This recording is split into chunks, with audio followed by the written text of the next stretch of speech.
Hey everyone, Sarah Madras here, founder of Esteem Builders Coaching, motivational speaker, author, and relationship therapist.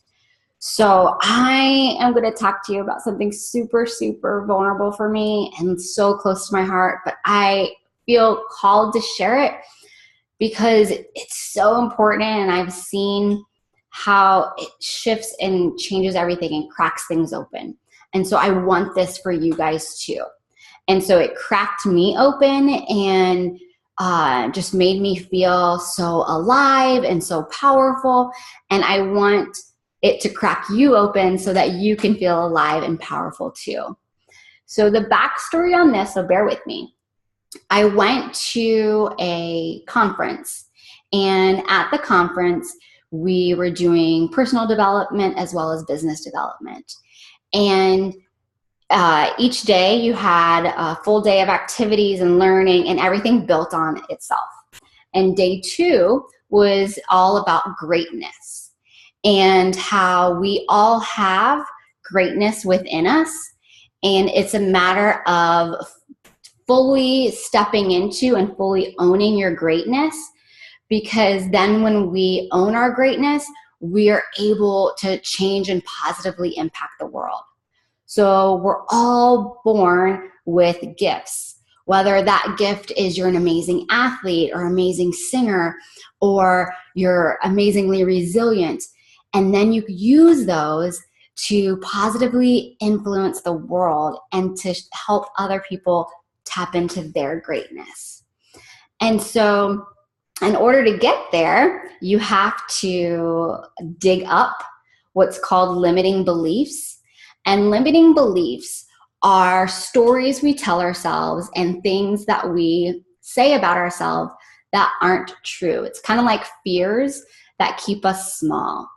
And in order to live this free and full life, it's figuring out what those limiting beliefs are and changing them into new empowering truths. So when we were day one, we were digging up limiting beliefs. And as a therapist, this isn't new practice to me. I've been doing this for 12 years now. And there's always more limiting beliefs under there. and the limiting belief that I uncovered is that I am afraid to be too successful because then I'm afraid people won't be able to connect with me. Like if I'm too confident or too outspoken, then I'm afraid people won't connect with me. And connection is one of my top 3 core values. So it's very important to me.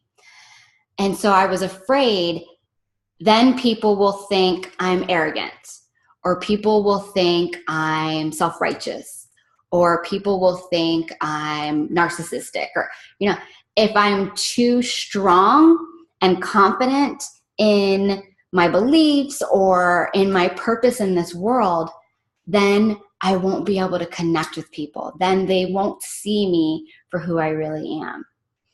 And so I was like, oh my gosh, that's what's holding me back. People have been telling me for the last 2 years, be more visible, share more of yourself, show more of yourself.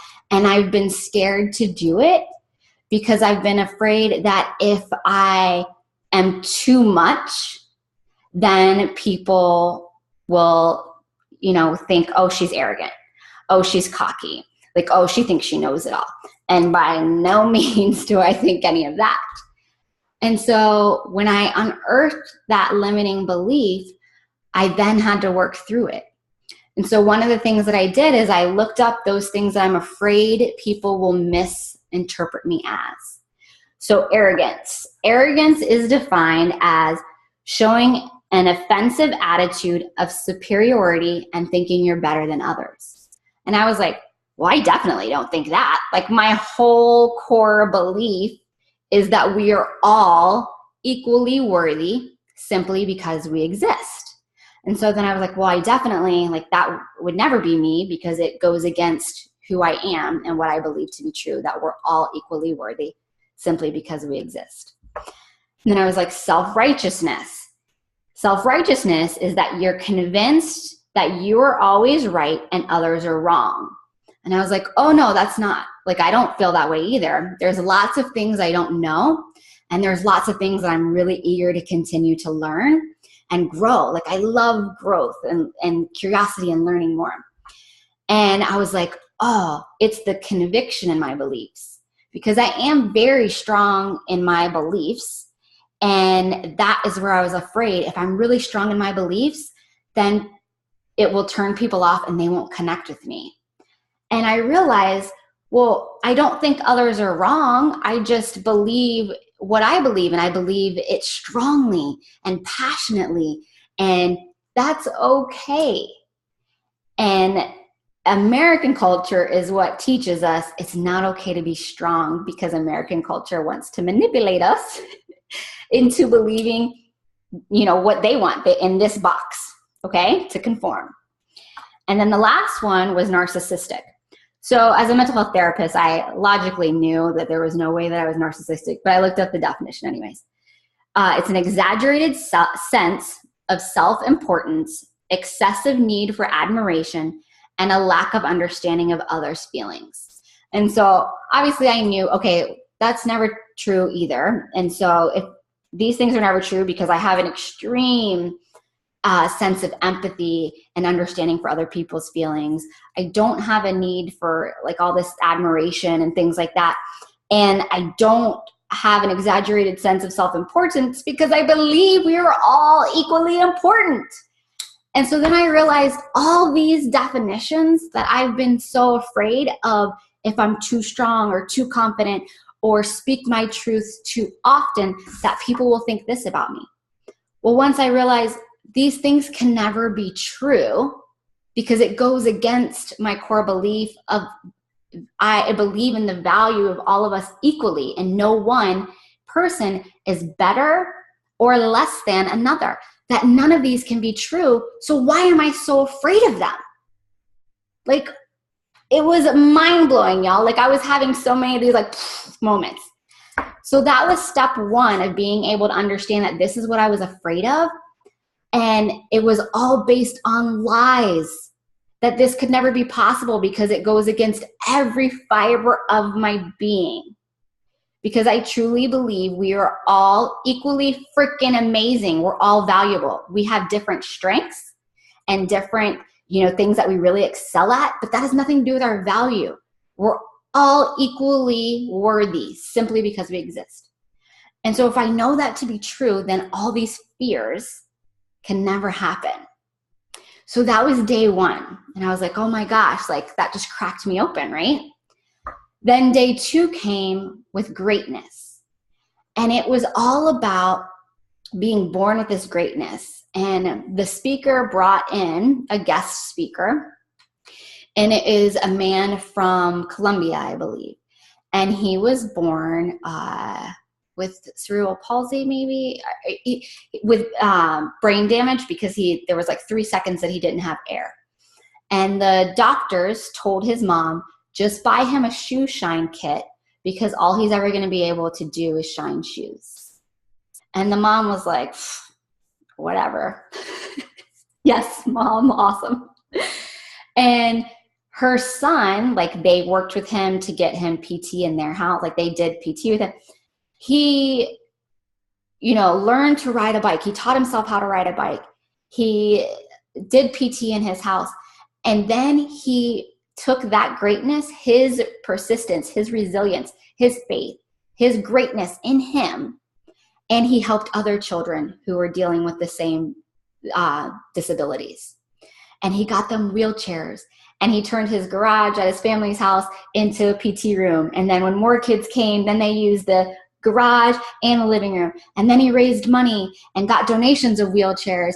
And he stepped fully into his greatness, and now has a whole center for children with disabilities where they get education and physical therapy and the things that they need. So if his mom would have listened to the doctor and not realized that her son, every person has greatness in them, and that he stepped fully into his greatness and then changed the lives of all of those children that he has impacted, throughout his program and out, like throughout the services he provides. Like that was amazing. And I was looking around this room and realizing there are so many people in this room that have fully stepped into their greatness. They own it. They're not apologizing for it. They're not minimizing it because they hope people won't think bad of them. They're owning like, hey, this is my gift and this is how I'm using it to positively impact the world. And I was like, and here I am keeping myself small and worried that people won't connect with me, or worried that these lies, that they'll think these lies, when it's not even true. So then later on in the day, we did this guided meditation to help you find what it is your greatness is. And essentially, you get into the meditative state and you view your timeline of your life. And so you see yourself come up and you're floating above your timeline. And you drop down at these different moments, whatever pops into your head throughout your life, these different experiences, and you go all the way back to birth.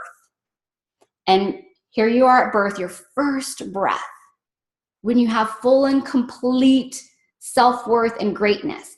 Because when we're first born, everyone thinks we're the greatest damn thing in the world. And it's because we are. Because we are. We're whole. We're complete. Like, we're freaking amazing. We are in our greatness as babies. Right? Because as babies, our culture allows it to accept it as babies, and the culture slowly strips it away from us. They plant the self-doubt. They tell it, they criticize us, too fat, too pretty, too skinny, too this, too that. And it strips away our greatness. Like, it makes us smaller.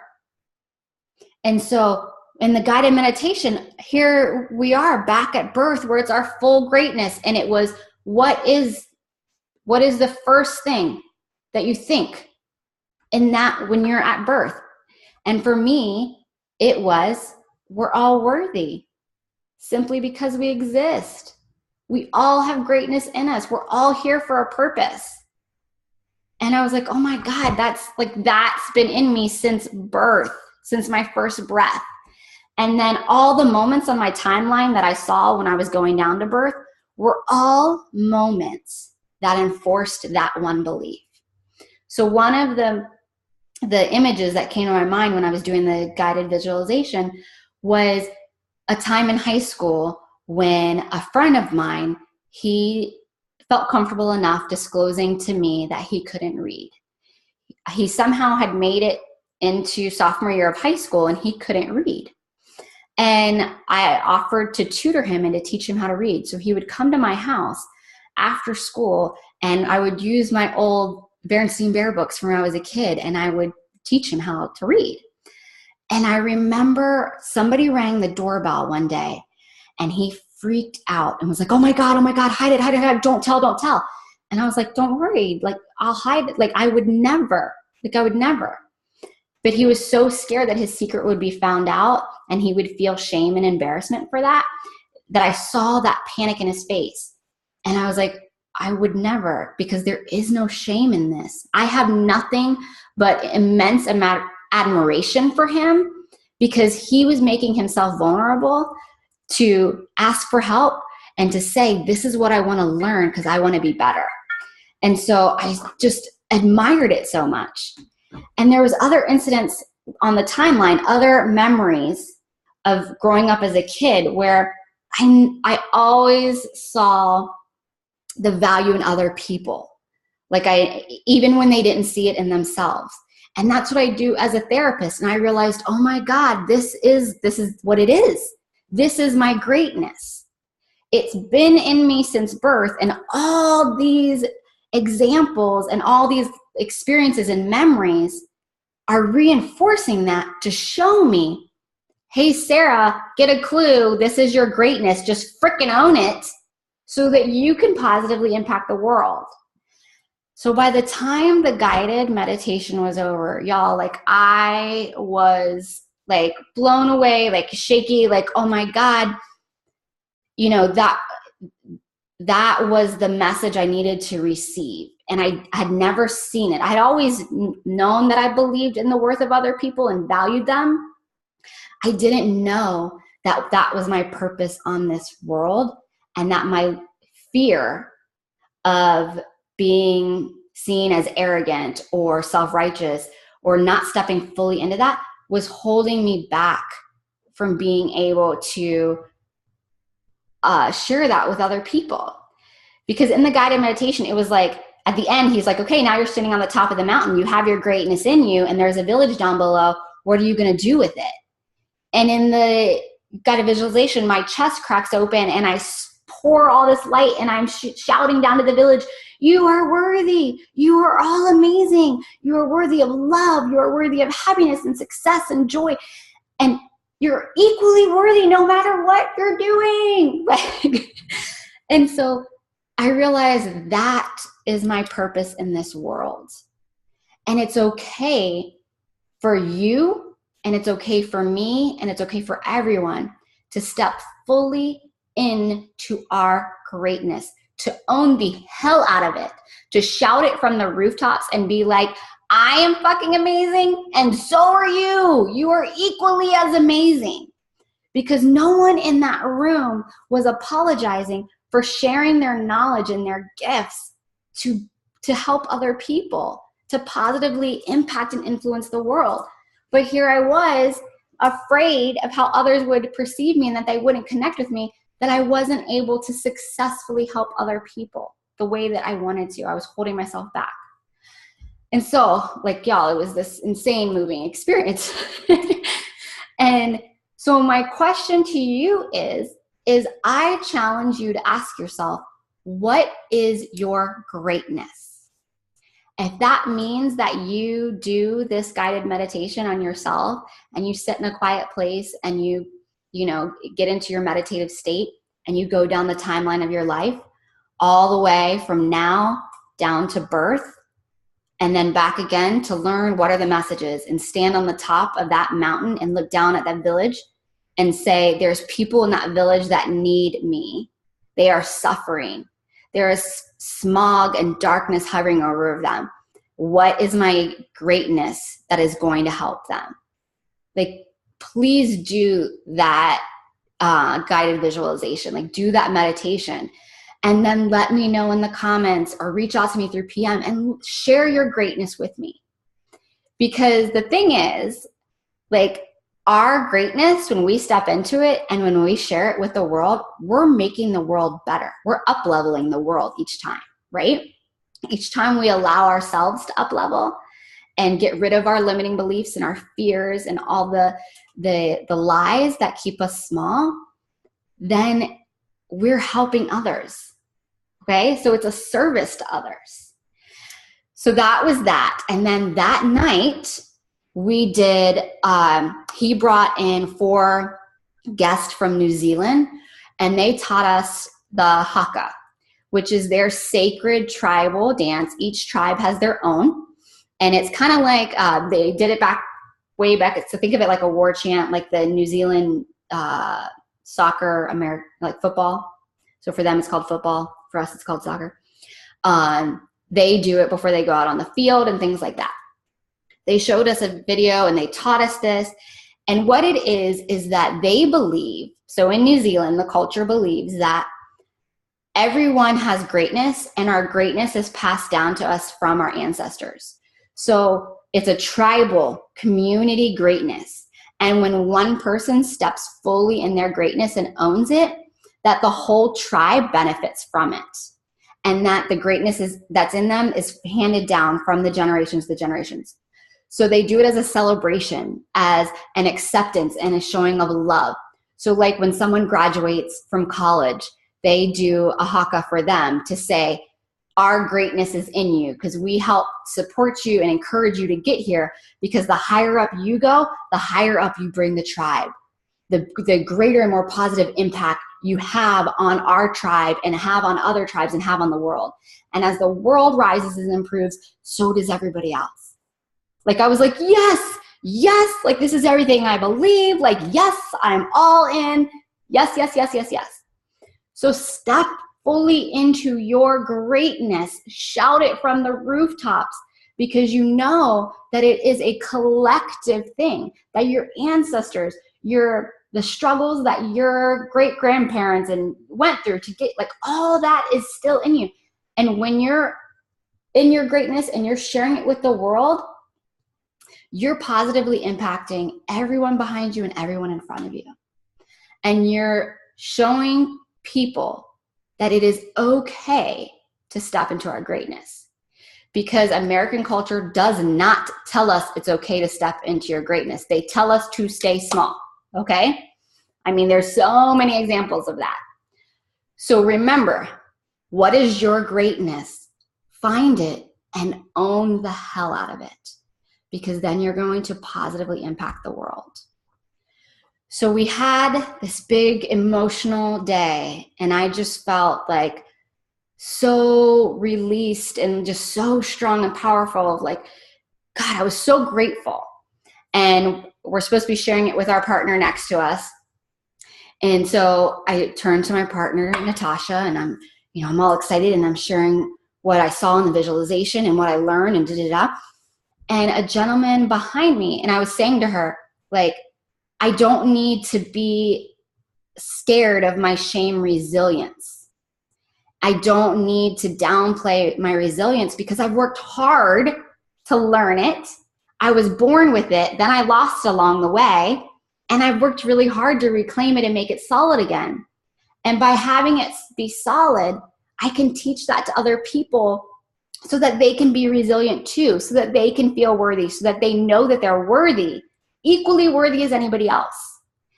And so I'm sitting there having this conversation with her of I'm no longer scared to express my resilience or to be strong in my convictions or confident anymore. Like, I'm not scared anymore.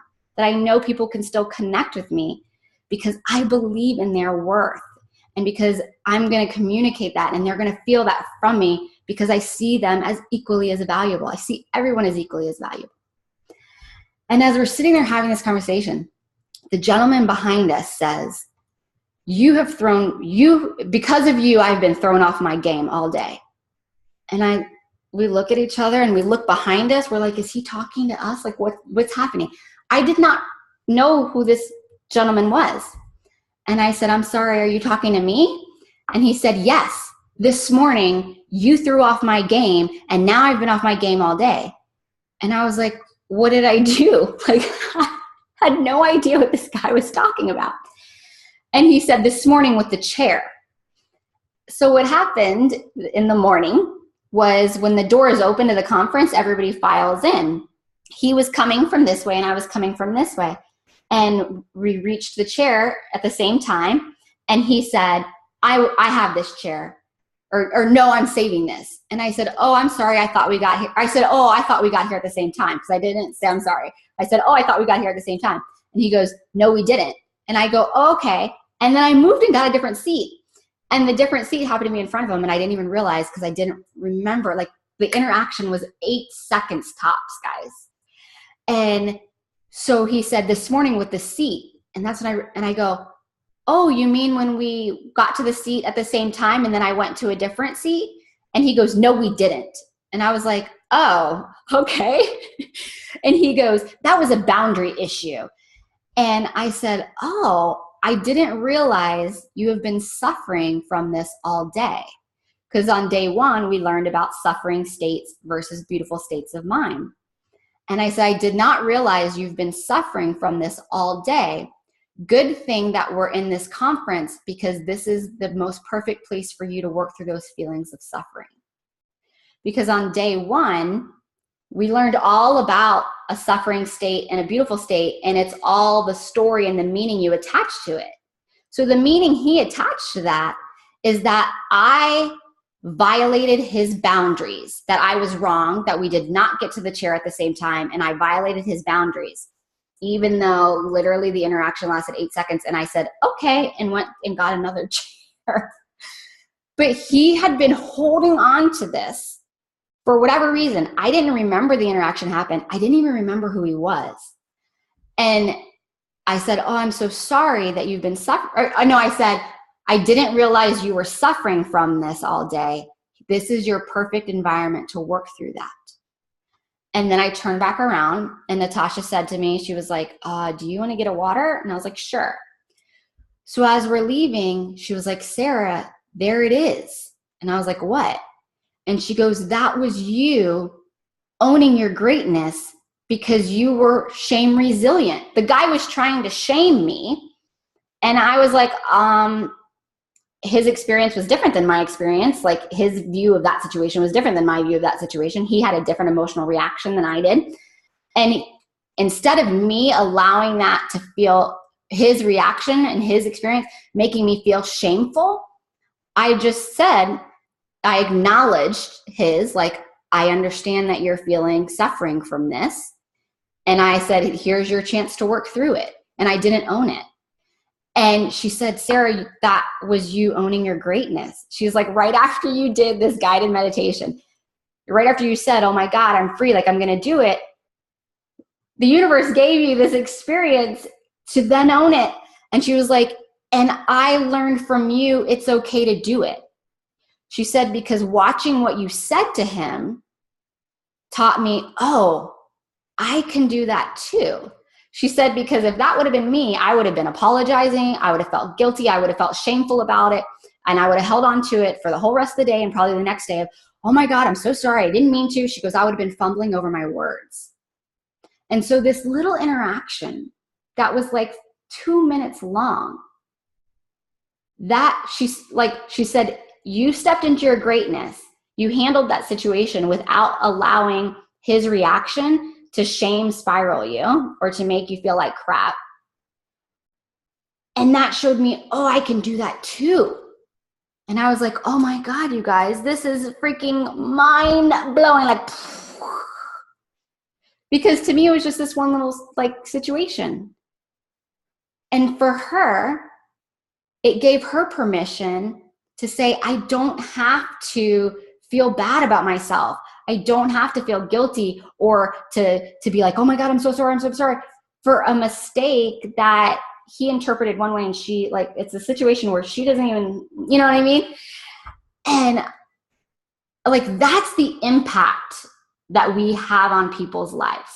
Every single one of us has the power to make those impacts on other people. And I didn't realize that what I said impacted her. Just like I didn't realize that what I said impacted that guy to that level, because everybody attaches their own meaning and story. So you have the power and the responsibility to step fully into your greatness, so that when you're living in that greatness, other people see it and know that it's okay for them to live in their greatness too. Because we're making the world a better place when we own our gifts and then share it with the world. So what is your greatness?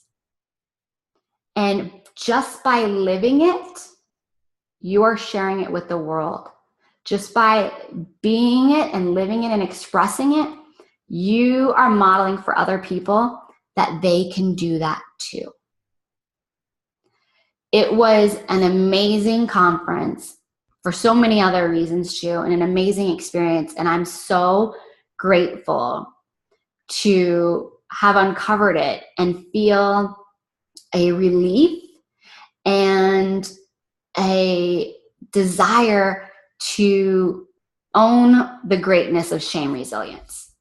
So if I had to label my greatness, it would be shame resilience, because I 100% believe we are all equally worthy, that no one person is better than another. And I can keep sharing that until you believe it in yourself too. All right?